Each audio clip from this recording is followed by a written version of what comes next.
Okay, so we are live, and I will go ahead. We give it a couple minutes for people to come in. There's usually like about a 5 to 10 second lag time.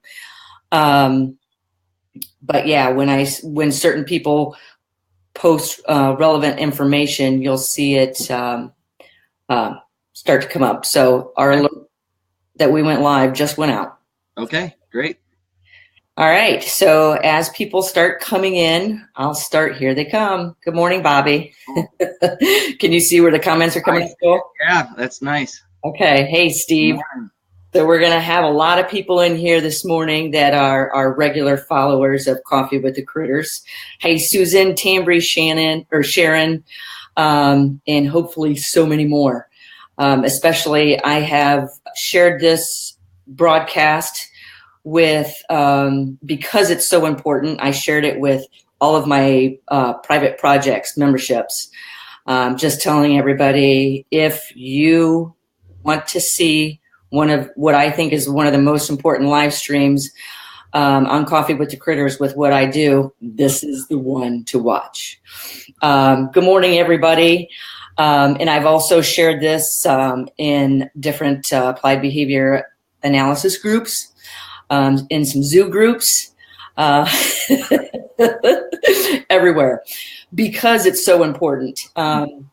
So people are starting to come in. I'm going to go ahead and introduce the show and introduce Joel. Let's see if there we go. So good morning, everybody, and welcome to another episode of Coffee with the Critters. Hopefully everybody's had a great new year, and the starting of this new year is the reason why our topic this morning. Hey, there's Amy. So welcome to another episode of Coffee with the Critters. For those that are new, may not know who I am or who Joel is. Joel is my guest this morning. I am Lara Joseph, owner of the Animal Behavior Center. We are an international educational center where we teach people through our live streams in our projects and memberships across the world about using applied behavior analysis and positive reinforcement with animals. That is my specialty, with the animals. And this morning we have Joel. I'm going to go ahead and, there you go, introduce Joel. I met you, Joel, probably it was a year and a half ago, before I asked you to be a speaker at one of our October events. And the reason I didn't even know you were here in this area, Joel is local to the Toledo, Ohio area, and it's an honor to have him in this area and in the field of the work he does. But yeah, I asked you to be a speaker here, what was it, a little over a year ago. And the reason was because we were talking about everybody that was joining our October event was primarily in the field, but not necessarily in the field of working with animals, caring for animals. And I wanted it to come across when you spoke at how you can introduce applied behavior analysis across the platform. And you got rave reviews. Whenever I ask anybody, who would you like me to interview? It's Joel. So to introduce Joel, before we go too much further, I'm going to read some of this. And Joel holds a master's degree in applied behavior analysis from The Ohio State University and has been a board certified behavior analyst since 2006. For over 15 years, you've been committed to the responsible and ethical application of behavior analysis to assist individuals with autism in their pursuit of happiness. You have also delivered over 40 presentations at local, state, and national level conferences, and I got to see you in action at ABAI back in Denver in May. You've presented here twice. At the one event, and you really hit home with a lot of the people that were attending this conference.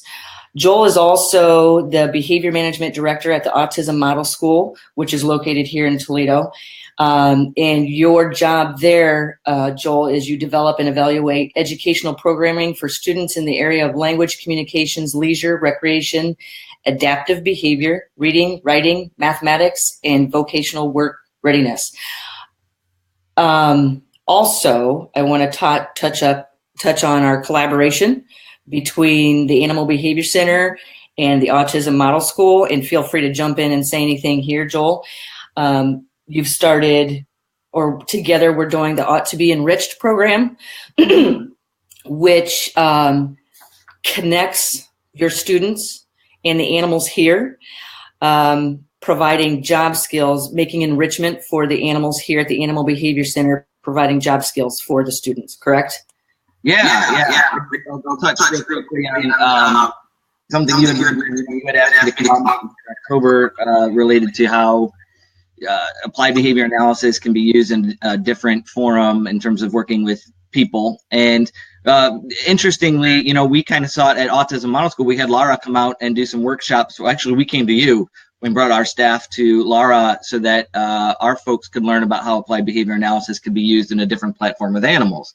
So that sort of was like the beginning of a collaboration.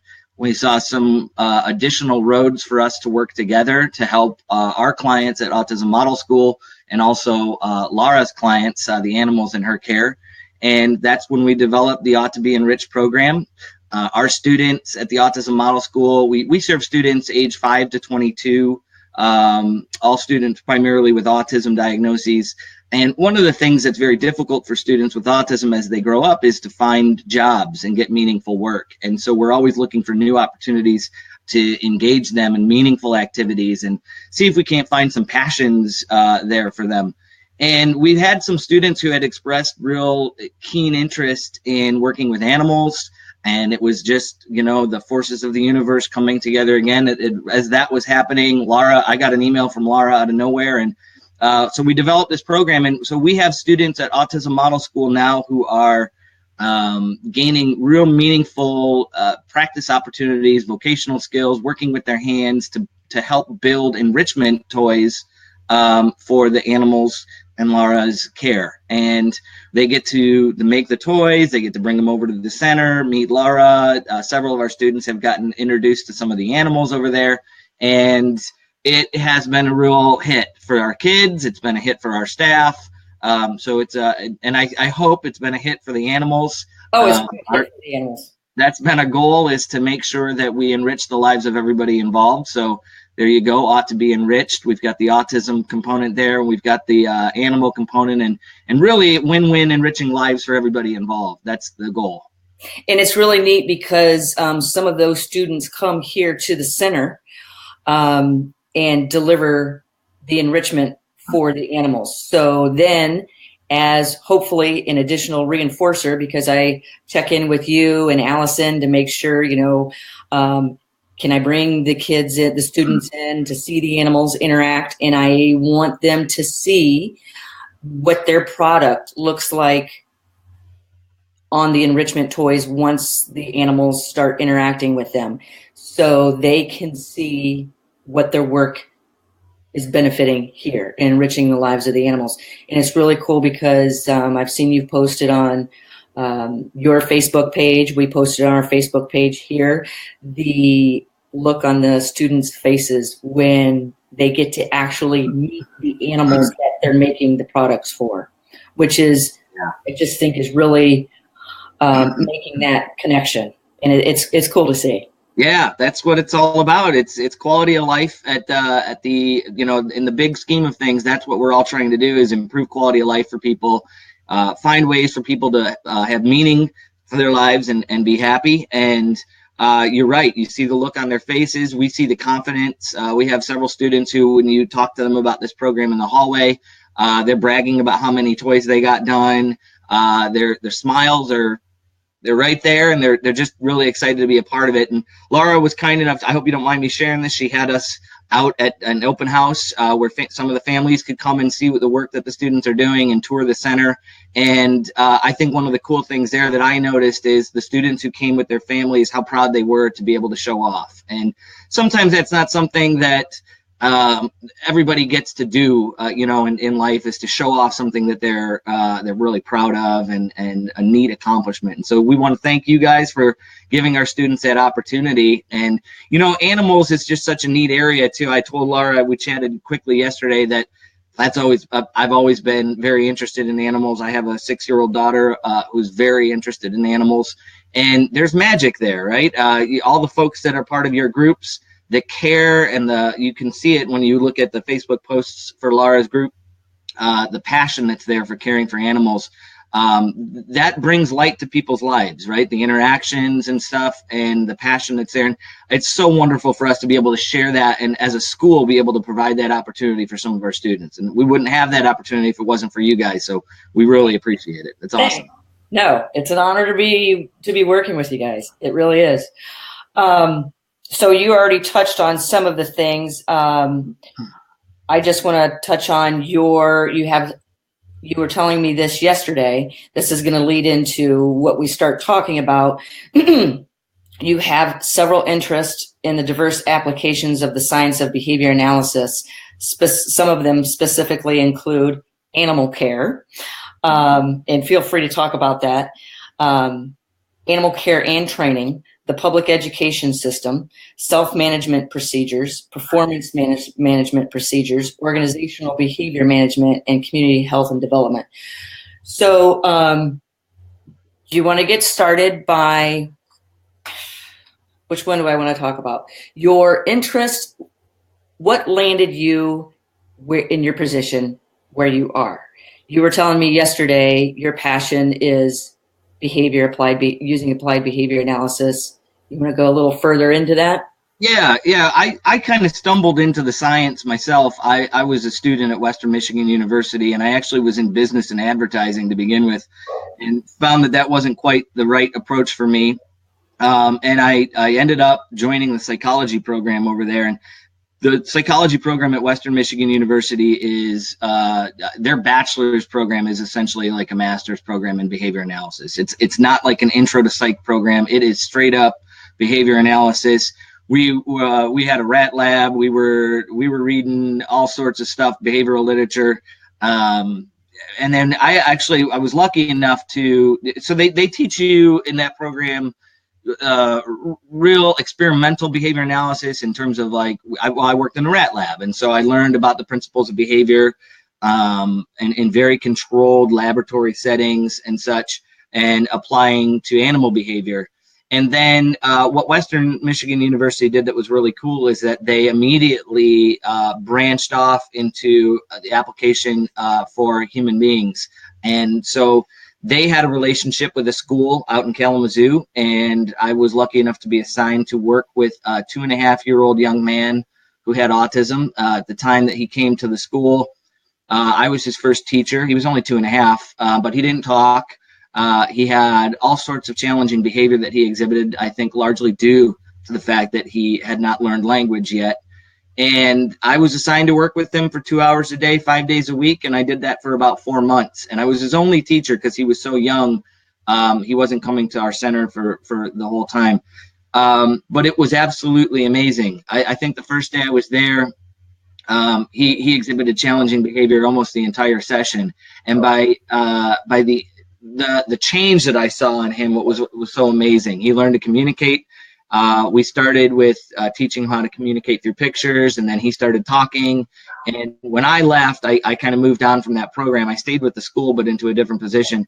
He was speaking in short sentences, and the challenging behavior that he exhibited just completely declined. So I got real interested in the science, the power that was there. And I had seen it at that time,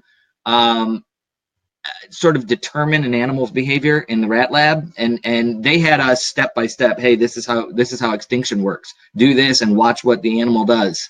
And it was like, whoa! I mean, the animal would do exactly what the book said it was going to do for the most part.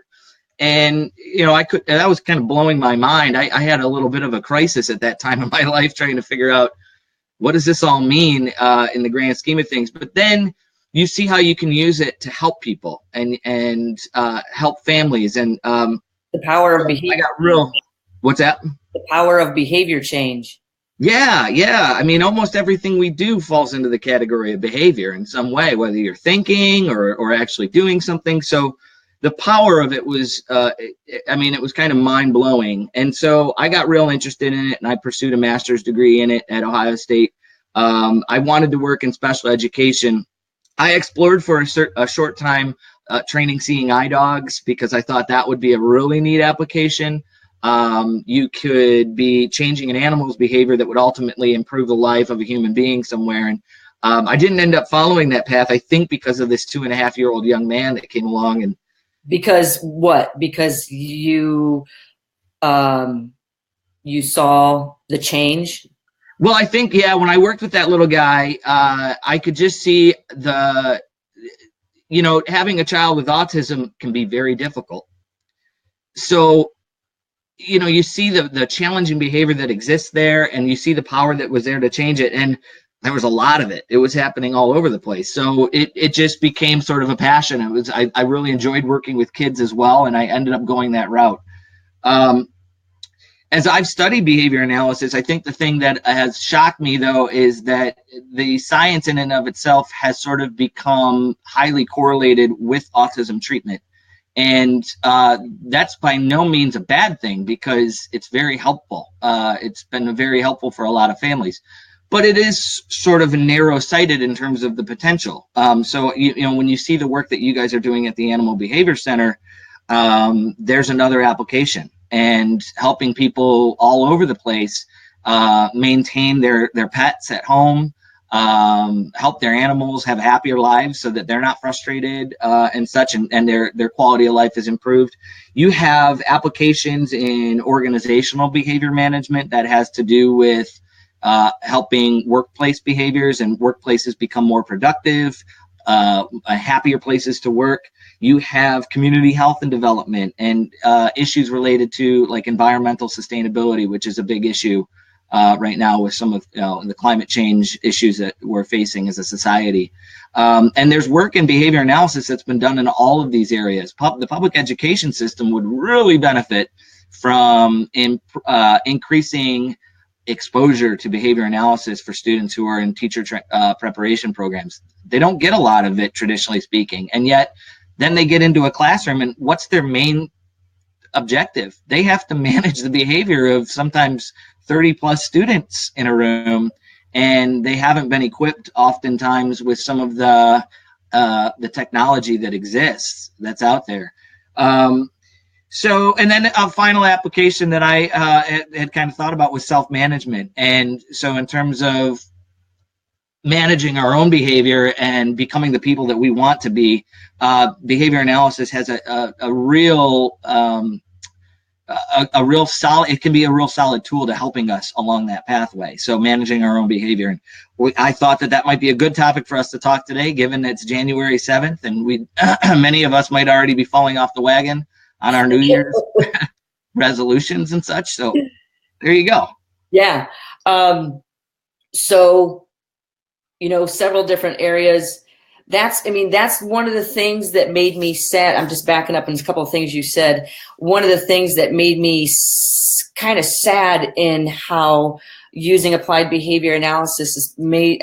You talk to anybody that works with anywhere within the field of autism, even if it's with having children at home, everybody knows the term applied behavior analysis.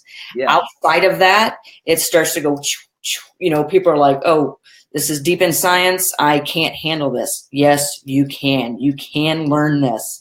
Like I'm currently reading Walden 2, Skinner's Walden 2. Community design, right? Community design. That's the design of a society. It's amazing. Yeah. So, anyways, there's a lot of different fields of application and where you can use applied behavior analysis. And that is one of the main reasons why I wanted to have you on here, because when I had you speak here, the reason is everybody that's used to the work that we do is familiar with using ABA with animals. And so I had you in here because I was like, he does not necessarily, you have the education, you're just applying it in a different field. And I wanted you to reach the people, because if we can reach the people, we can reach the animals. And something you had also said with the student you were working in that got you into the field of where you are now, you're working with nonverbal behavior. Oftentimes, yeah. And that, I mean, that's what we do. I mean, here, the animals aren't talking. They are with their body language. Can you read it? And then to show that, once you start understanding that body language, you're working with whatever you have, observable and measurable behavior. Yeah. B.F. Skinner, who really, founded the field of behavior analysis and expanded it, he defined verbal behavior. And verbal behavior, I think, as far as communication, they can be anything. If we talk about, I always talk to our team at our school about being careful that we think that someone's nonverbal, because they are always communicating. They communicate through their behavior in the same way. And that's our objective, is to try to figure out what is it that they're trying to communicate, and then teach them another way to have that need met. That's maybe a little bit more socially appropriate, or might be understood by more people. So yeah, communication is everything. Behavior is communication. We have that in our mission statement at the school. Yeah. You touched on yesterday. What did you say your favorite Skinner quote was? Oh yeah, so one of my favorite Skinner quotes is, he wrote in About Behaviorism, "No one steps outside the causal stream." And I don't know why I thought that was so cool. I was in grad school and I was like, whoa, no one steps outside the causal stream. That's awesome. I want to get that tattooed somewhere on me. Because I thought it was so cool that, and I think what he meant was, we are, as students of behavior analysis, it's important to recognize that we might understand some of the principles. We might become skilled at watching behavior and assessing sort of the function of the behavior, or the environmental relationships that exist around that behavior. And yet our own behavior is still subject to those same variables. So my behavior as a behavior analyst, or as a dad, or as a husband, all that behavior still falls into and is controlled by the same mechanisms, the environmental relationships that exist. And it's important to recognize that no one steps outside the causal stream. As animal trainers, as teachers, our behavior can be modified, it can be changed, it can be influenced. And if we're strategic about it, we can shape it the way we want to, which brings up the concept of self-management. If we're strategic, we can actually apply the principles of behavior analysis to our own behavior to become the people that we want to be in life, and more productive, better trainers, whatever it might be. And I use it on myself all the time. And I tell all the volunteers here, sometimes when I see things not going as planned, I just break it down and say, so now you understand the consequence of using force to try to control behavior. You are feeling that consequence of it, anxiety, frustration. And I just say, and I help them figure it out. I said, let's use ABA on us. Let's figure this out. How are we going to solve this? Yeah, absolutely. Yeah. So, the applications of the science are broad, and I've always been concerned with it becoming a little pigeonholed, no pun intended. But there's so many tools here for us to use, and I would always like people to know about the benefits of understanding the science, and they're so broad. And if you're skilled in training animals, you have the tools there to do even more stuff with it. You know, you like to change your own behavior or to better the world. You know, that's kind of the goal. So, yeah. Yeah, and we talk about that like in our memberships and our projects. I'm like, okay, let's break it down. Let's come up with a behavior modification plan. How are we going to change this? And I often ask people, you know, in understanding what negative reinforcement is, what's the reinforcer? Why do you continue to do it even though you don't like it, even though you're not enjoying it? So that helps understand negative reinforcement. Yeah. So yeah. But can I mention something real quick? It's always been fascinating to me to watch folks who work with animals. I don't know why this is, but I feel even sometimes folks who may not have sort of the formal background or formal university-based training in behavior analysis, folks that work with animals sometimes are such better trainers than those of us who even have the formal education. I don't know what their behavior must be shaped by the animals.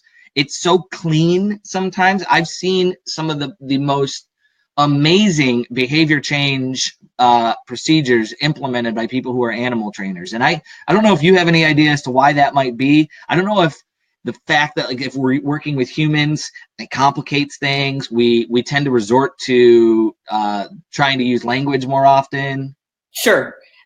Maybe in the history and how we're raised. I think, I mean, from my perspective, is just that's how I was raised. You do it because I told you to. That's why. Yeah, right. Yes. Which causes a lot of frustration. Give me more information. Yeah.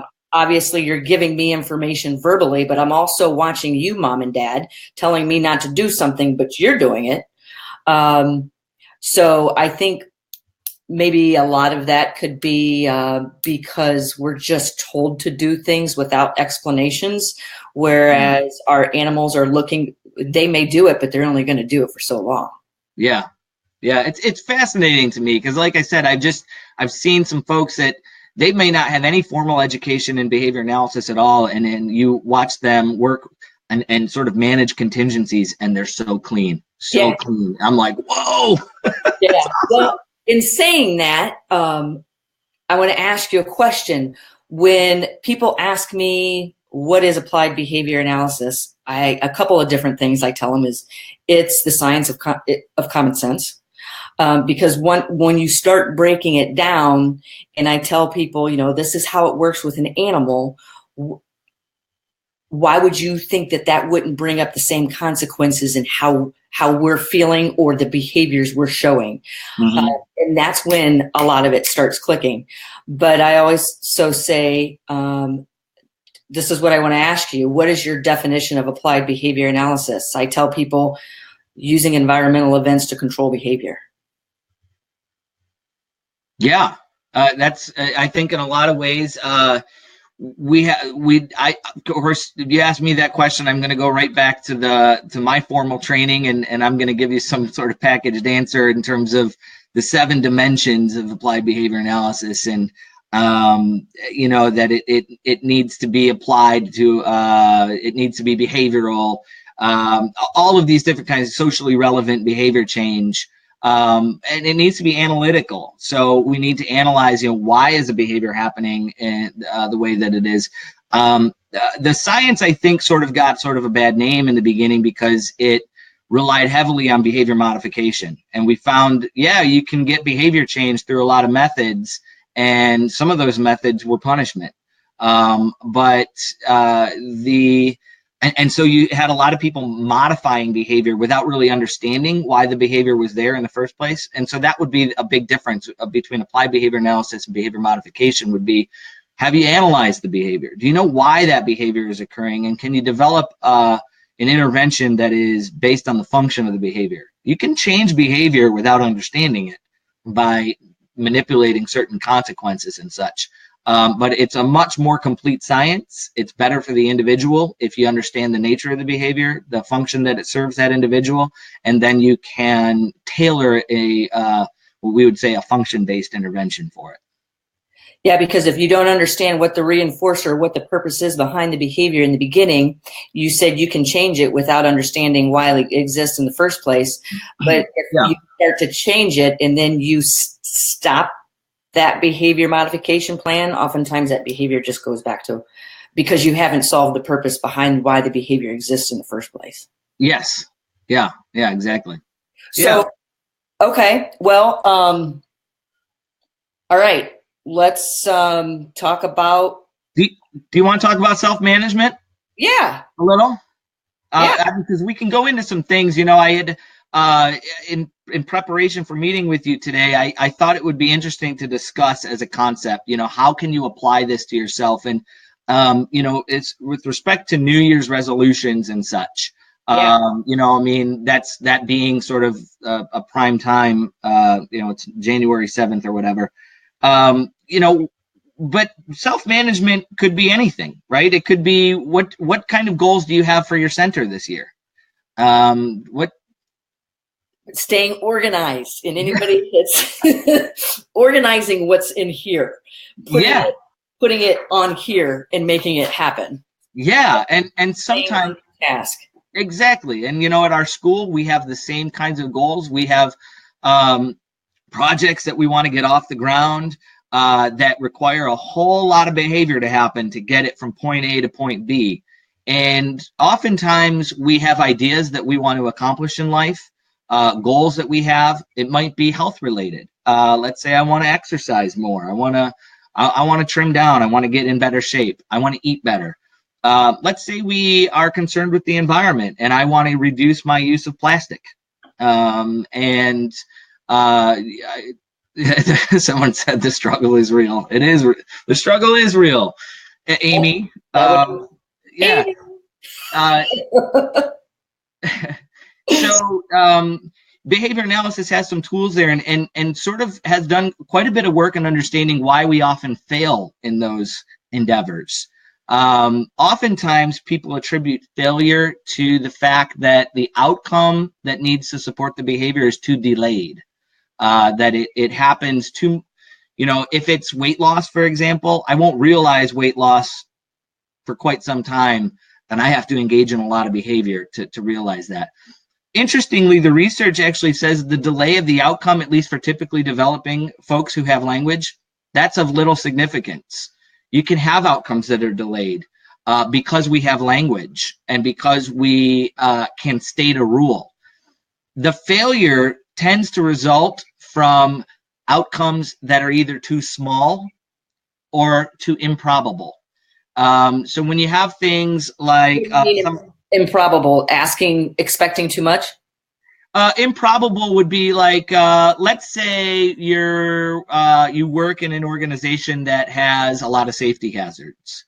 Let's say you do some manual labor and you're around a construction site and you're supposed to follow OSHA standards, right? So you want to keep your employees safe. They should be wearing helmets. They should be wearing eye goggles to protect from any debris. The probability of them actually getting hurt if they don't wear those things is relatively low. So it's not enough to manage their behavior. Then in the area of sizable outcomes, oftentimes a good example is like flossing your teeth. So the dentist recommend you should floss your teeth daily, right? At least 3 to 5 times a week, somewhere in that range. And yet many, many, many of us don't accomplish that goal. The outcome of flossing your teeth is what? Better gum health, I would assume. Yeah. For longevity. For longevity, you want to keep your teeth, right? Yeah, nice. Hopefully. But after each occurrence of a floss, the size of the improvement of your gum health is so small, only of cumulative significance. So these are the areas that cause self-management programs and goals that we set for ourselves to fail. They have outcomes that are too small, although maybe of cumulative significance. That's the case with weight loss. It's the case with smoking cessation. It's the common thing of, I could have just one more. One more won't hurt. It's too small. And so self-management is really about recognizing when you have a goal that has a barrier that falls into one of those outcomes. The outcome is too improbable or not large enough to support your behavior. And then it's about developing a plan to remediate those outcomes. You want to build in new contingencies, new consequences, and sometimes they have to be artificial. And sometimes you need someone to help you with that, like a performance manager. So there are several steps, and I don't know how in depth people are, if people are interested in this or not, but it's one of these other applications of behavior analysis that is I find fascinating. So because I think about this stuff every single day, but I know I can tell. Based on if I had a problem flossing my teeth, the result of a cavity is so far in the future that may not have an effect on me flossing my teeth today. But if I went along the token system, for each time you floss your teeth, you get what? I don't know, opportunity to play with your dog, a token to save that's going to get you larger items of benefit. Sure. I could see that would be like, I'd be flossing my teeth 3 times a day. You can do that. Absolutely. Yeah. Oftentimes, some of the research actually shows that oftentimes all that we need is to measure the behavior in order for it to change. So for those in the animal training, that's why I always say, write a journal down, because if you do not keep a journal, in 3 months, you may not think you have made enough progress. But when you go back and look with what you were working with that animal 3 months ago, whoa, we've come a long way. Yeah, well, measurement is so important. Measurement so that you can see in a snapshot picture the change that occurs, maybe in those small instances over time.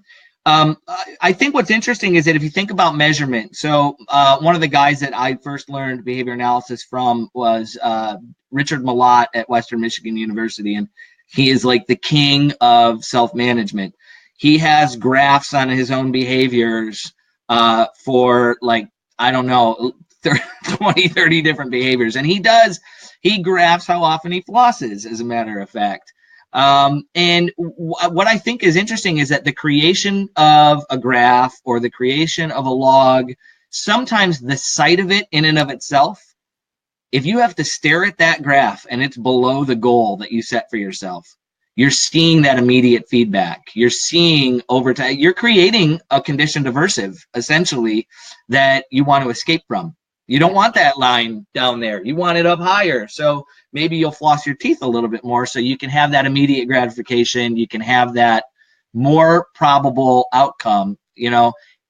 What will happen with certainty is if you floss your teeth 5 times a week, the graph will reflect that, as long as you keep it up with 100% certainty. Yeah. And I see that happening in the world around us. Like so many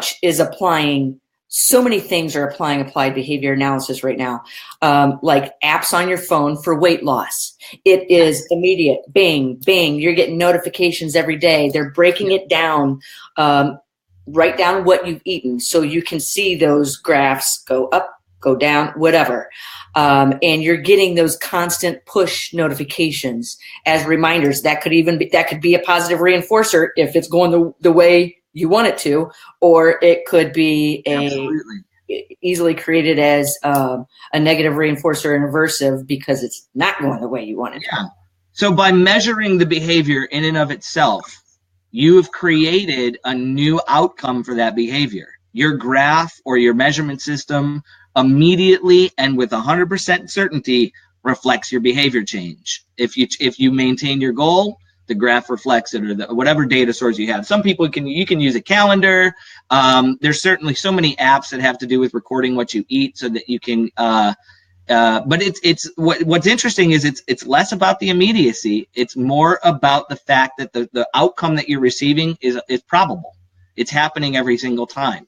And that's the contingency that you're changing that's shaping your behavior. So it's fascinating stuff. Yeah. And can I tell you one personal that I've been documenting over the years? And I'm just like, I'm seeing all the side effects of everything that I study. And one is I've been trying to lose weight.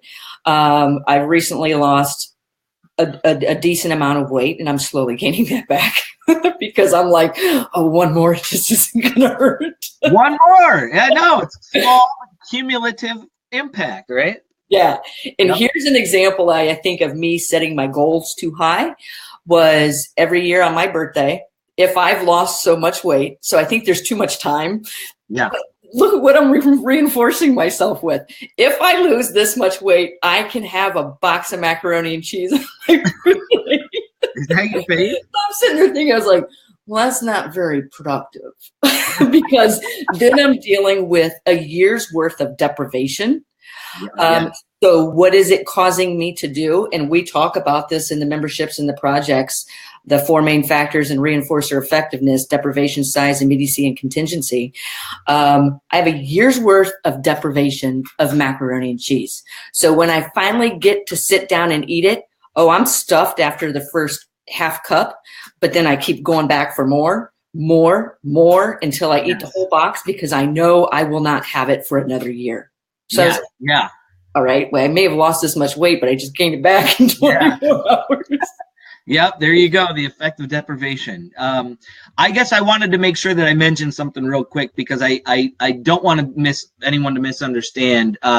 In the world of working with animals, immediacy is critical. Immediacy is so critical because language and rule-governed behavior doesn't exist. They can't state back the contingency. The immediacy only becomes less important with human beings who have the ability to use language. Language is the bridge there that when you can say, if I do X, then Y will happen.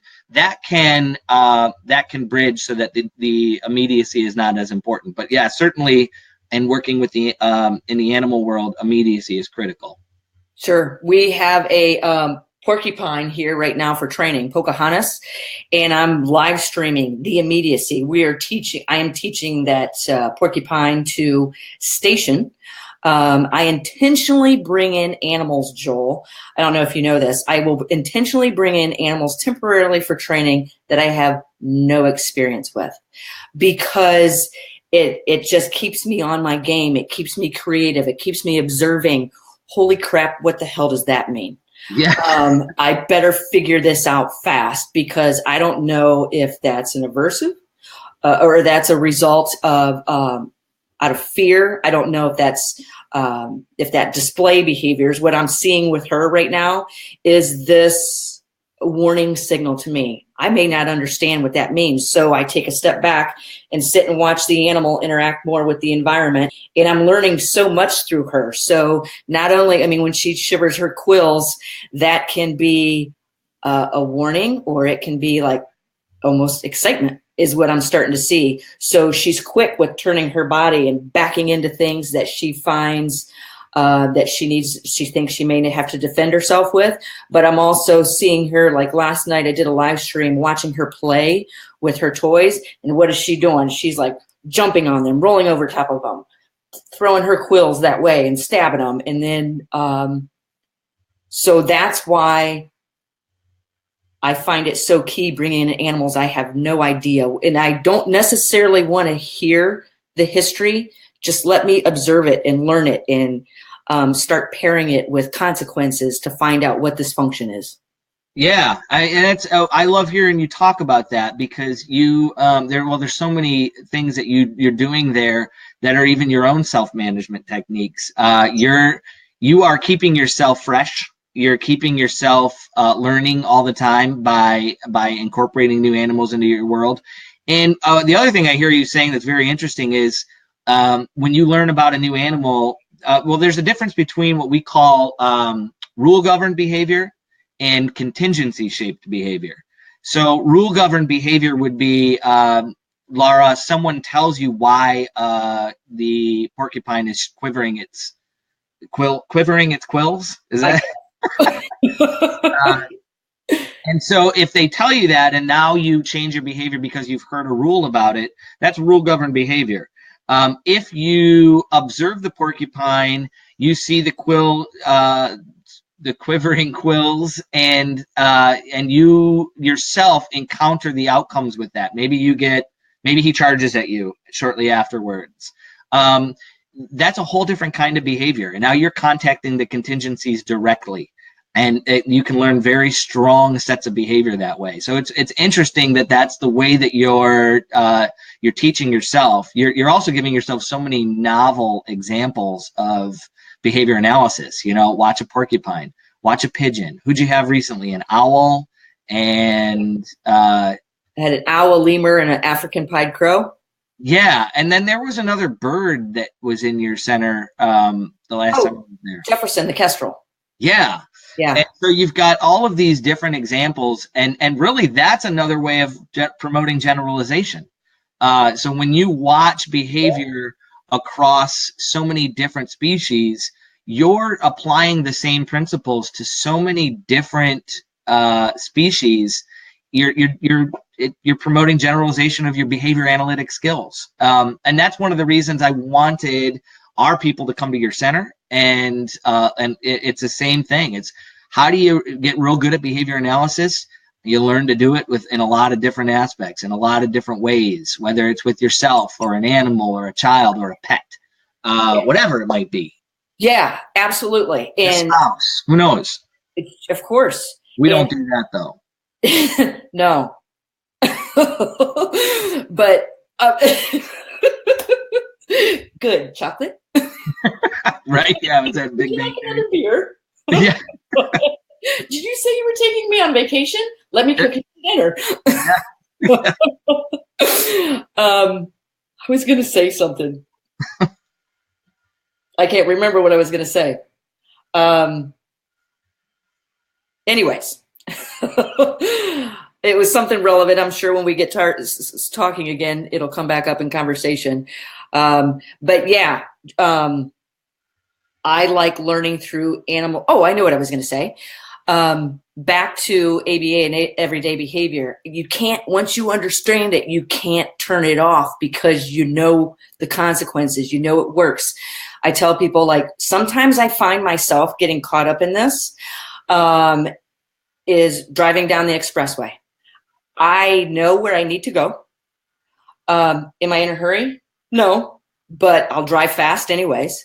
And then somebody pulls out in front of me in the passing lane. You have just limited my choices. So I see the side effects of that. How dare you? You need to get back in the right-hand lane because there's nobody ahead of you. You're restricting my choice. So then I see this behavior of me approaching this vehicle. And I'm like, why am I doing this? What is the reinforcer? What are the consequences? Where is this going? Is it going to be, what is it going to gain either one of us? But I see that restriction of choice as a reinforcer for me coming back like, how dare you, Yeah. Yeah. I just wanted to bring up that example in ABA and everyday behavior. Oh, all the time. All the time. No one steps outside the causal stream.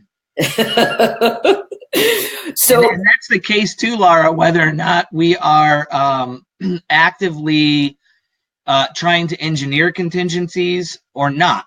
And that's an important component. I've heard you mention this many times in your, whether it's Coffee with the Critters or your posts on Facebook, whether you're training intentionally or not, you're training. The contingency, and it comes back to that Skinner quote, no one steps outside the causal stream. And to be honest, the causal stream never stops. It's going.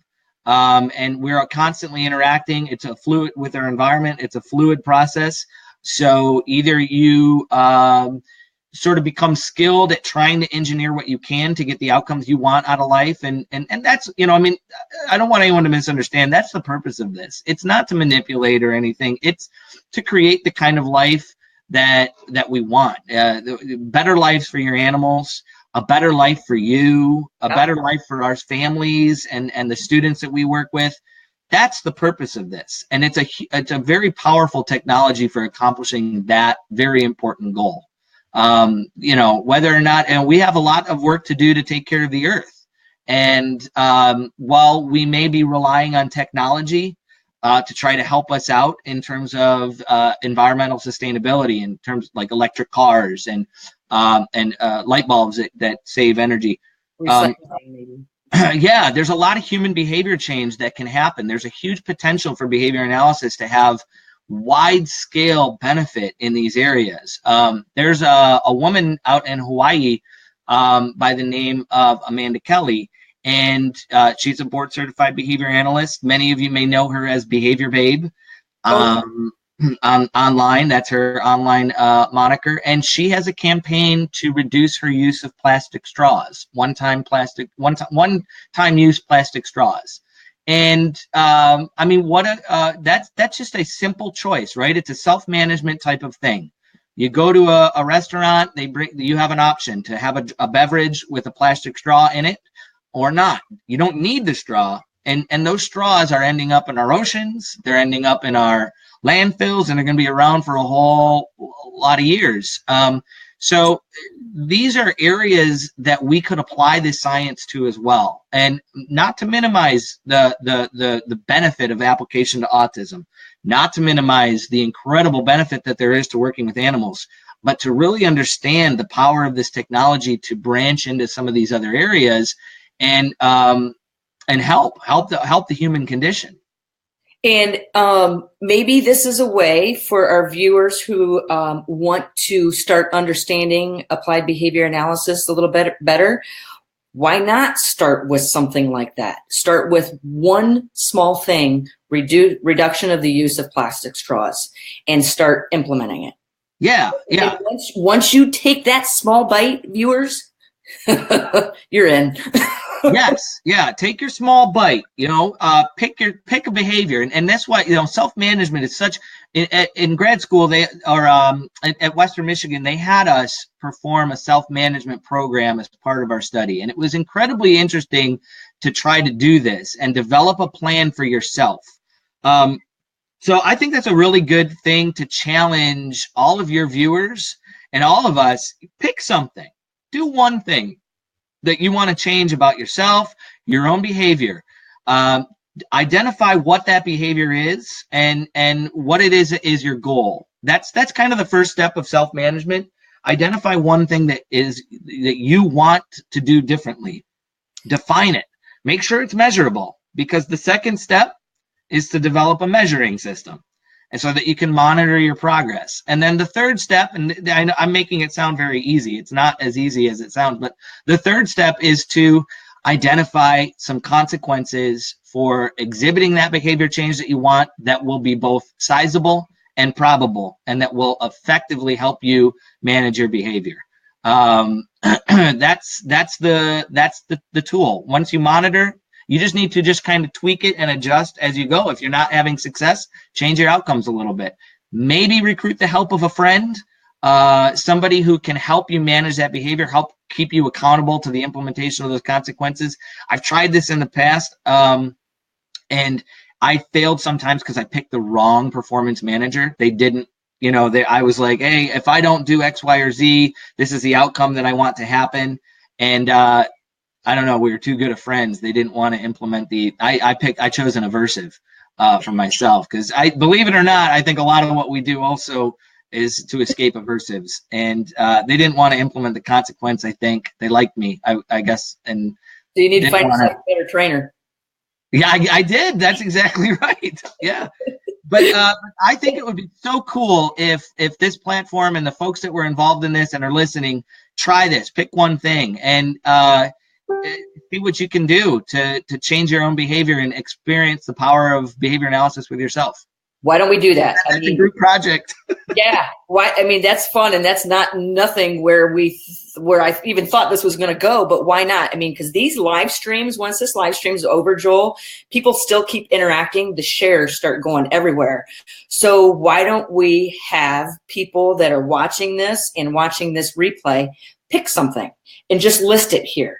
I think it would be a great eye opener, even if you don't follow through with it, which I can't believe I just said that. Just post it, because I think everybody it'll be a lot of fun to see what I'm going to pick one, and I'll post it in here. And yeah. As a matter of fact, one of the things that can really change your behavior is public posting. Yeah. there's your immediacy. Yep, there you go. Yeah, and negative reinforcer. Well, yeah, as a matter of fact, because once you publicly post, what ends up happening? If you measure and you monitor and you report on it, you'll get a lot of positive praise from people if you're following your goal, and you'll also want to avoid having that public posting result in embarrass. If you don't follow your plan, somebody put a really cute face. Oh, Bobby. Oh no, that's Kim. Sorry. That would be Bobby.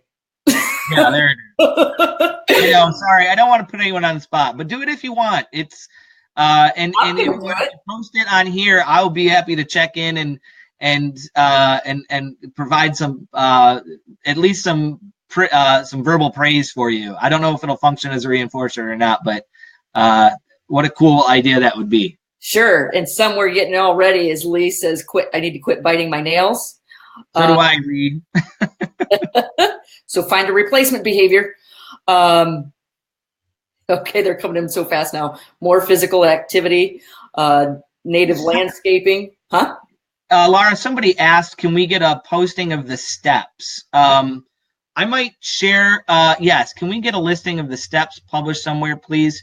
I would refer people to a book by Dick Malott. I can post that up here if you tell me. What's the book name? The name of the book is I'll Stop Procrastinating When I Get Around to It. It's a great book. You can get it online through Amazon, I think like $28 or something like that. I looked it up the other day. And he writes in a very good sort of comic-y, engaging way, and he was one of my mentors in behavior analysis, very soundly written from a technical standpoint, but the steps are in there. There's other places you can get it, and if people want, I can post some resources here or some links to some resources as well. Absolutely, Joel. One of the first things I do after Coffee with the Critters, last week, be careful because it'll suck you in. Last week, I spent 3.5 hours responding and searching for information and throwing it back into Coffee with the Critters. But yeah, that'd be great. What is his name again? Dick Malott. Dick Malott. Yes, Malott. M-A-L. I'm writing that down. Yeah. If this guy, he's an amazing author, and his writing style, it's very, very engaging. Okay. Part of what sucked me into behavior analysis to begin with. Yeah. You can tell by the title of the book. This is a book that he assigns to college students, but instead of a sort of a stiff textbook, his book is called "I'll Stop Procrastinating When I Get Around to It." I love it. Very tongue in cheek. Yeah. I'm going to buy it. I listen to Audible, so I buy all my books on Audible so I can, because I never sit. I sit for an hour every Sunday morning at 9:00. I can tell, Lara. And I am one of my own worst enemies. I love ABAs, like we were talking yesterday. I'm not sure if somebody said, which do you love more, ABA or animals? I can't tell you that because they're both right here. Yes, that's absolutely right. And I would say the same thing. I found my work, and there's certainly a passion in working and helping people, students and their families who are affected by autism. I think I'm attracted to helping. I think it seems, in meeting you and talking with you, that seems to be a passion of yours as well. It's helping those in needs. And ABA just ended up being a tool that could be very effective in helping in a lot of situations. But I was also so attracted to working with animals and, so attracted to working with kids and families with autism, but really also just attracted to the science of human behavior and understanding why we do the things that we do, becoming better at understanding that so that I can be a better person, so I can be who I want to be in the world. Yeah. Yeah. And the thing that got me interested in it was empowering animals. I mean, I love modifying behavior to empower animals all around me, but the one that really sucks me in is seeing abnormal repetitive behaviors. and identifying what purpose that serves, because it's usually it's a stress reliever. Many times you're not healthy. And then identifying the reinforcer behind why it happens, changing the environment, collecting data, and if you break it down really small, you can see behavior change very quick, but it may be subtle. But over time, now you have an animal that doesn't do that abnormal repetitive behavior. Or the amount of times it does is such a small percentage of what you started with. So it's all about increasing choice, control, and complexities in the animal's environment. Yeah, it's fascinating, and there's a lot of what you just described that's very applicable, and that we use very similar strategies with students with autism often have repetitive behaviors, and a lot of times enriching the environment is a huge piece of getting those behaviors to reduce. They can be interfering. If you're trying to teach somebody a new skill, you need them to be able to pay attention to you. But if they're engaged in repetitive behaviors because they find those so reinforcing, you're not going to teach them much. They're not paying attention to the teacher. So, do you see the repetitive behaviors as a result of lack of information, not enough choice in the environment? Sometimes. I think there's many different causes to it. I think there may oftentimes be some sort of sensory feedback that they're getting that they enjoy also. I don't know why that's the case. But, we all have sort of self-stimulatory behaviors that we do. There you go. Some of us twirl our hair. I know I've seen several people write on here, nail biting and such. So there's all sorts of things that we self-stimulatory behaviors that we do. I think we do them for various reasons. Sometimes anxiety is a part of that. Sometimes it's not. Sometimes I think people enjoy the outcome of the behavior. It feels good in some sort of way. It's self-soothing. Trichotillomania, is one of those things where people you kind of pluck out your own hair. And you have to observe, when does the behavior happen? When does it not? Is it something that happens across the board or more in stressful situations? So there you're identifying the reinforcer. Yeah, and the function of the behavior, that's exactly what's going on there. Is you have to try to figure out why that behavior happens and in what circumstances. But enrichment is often a part of the solution. You have to have something else for people to do. Your replacement behavior, correct? Yeah, you have to have something else there that you're that individual is going to do instead of the behavior that you're trying to reduce. And oftentimes people hear me say, in order to change a behavior, you must replace it with another. Yes, absolutely, 100%. Well, Joel, I don't want to keep you on here. I respect your time. I cannot thank you enough for coming on here to do this again. Oh, it's my pleasure. It's always an honor to come and talk with you. I love interacting with the folks at your center. You have such amazing volunteers there. We're so honored to be able to work with your organization. I thank the universe all the time that we were able to connect, and that you have remained a part of our school and really are helping the students and the families in our community. And you guys are just you guys mean a lot to us. We really appreciate it. It's so nice to have partners right in our backyard that are doing such good work, that are so passionate, and that are also reaching out to help us in our mission. Absolutely. All of our volunteers here are excited about working with the Autism Model School, and seeing the expressions on the students' faces is priceless. That is our reinforcer to keep doing what we're doing. So, let's see. I want to, if anybody wants to get a hold of you, Joel, I'm going to go ahead and show your email address. Did I write that down correctly? You got it. You can certainly reach out to me there. You can also find our school's website if you're ever interested in that. We do have a Facebook page, the Autism Model School. You can check out our Facebook page. We post videos about our school on there, different projects. You'll see videos about Aut-To-Be-Enriched and images if you want to follow along with that program. You'll also see some of the cool things that our school does. It's you know, and I'm sure I come across as biased with this, but it is one of the most fascinating schools I've ever been a part of. And I've worked in California, I've worked in Michigan, I've worked in Ohio, been around the block a few times as far as special education programs go. And the Autism Model School was started by parents of children with autism. It's using the best technologies that are out there for helping people, the best curriculum, and the staff at that school have hearts of gold. Yes, and I've had the honor of being able to come in and walk around several different times, and I am always so impressed. And the work the whole staff is doing, how the students interact, and your guidance, Joel.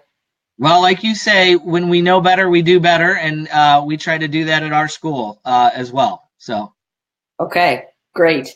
Well, everybody, don't forget, go ahead and post the things, your behavior modification plan, or what you intend on wanting to change, and let's go ahead and get that started.